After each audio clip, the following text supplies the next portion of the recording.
A mate is a partner, a promise. He needed to remember Caden likely knew nothing of werewolves or their culture.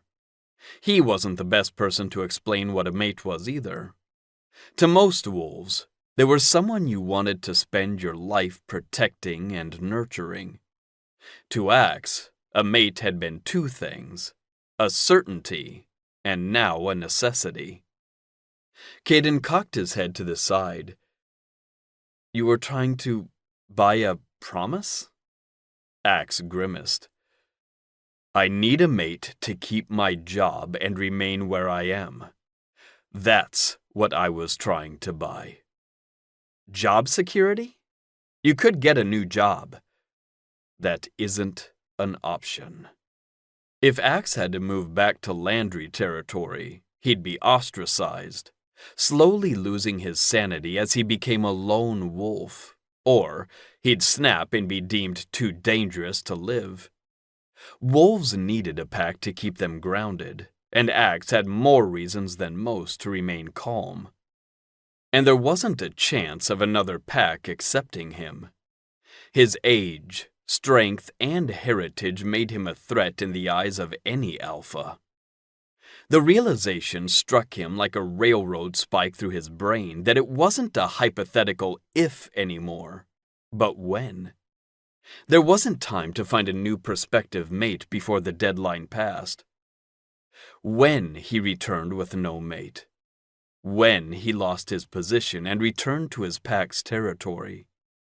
When he slowly lost his mind. Caden jerked his upper half off the counter like a puppet whose strings had been yanked straight. How much was it all worth to you? How much were you going to give my parents? Axe didn't trust the new tremble in Caden's voice. It wasn't fear, but excitement. In the 20 minutes he'd been in the young man's presence, he'd witnessed him cycle through emotions with the speed and chaos of a tornado. It isn't important now. Pure steel replaced the softness in Caden's gaze. Why not? I was shocked before and disappointed in what my parents thought of me. But, you don't seem like a bad guy. If I'd agreed to go through with this earlier, the money would have gone to my parents, and they would have used it until my grandpa died and they got everything he left to them. It was a win-win for them.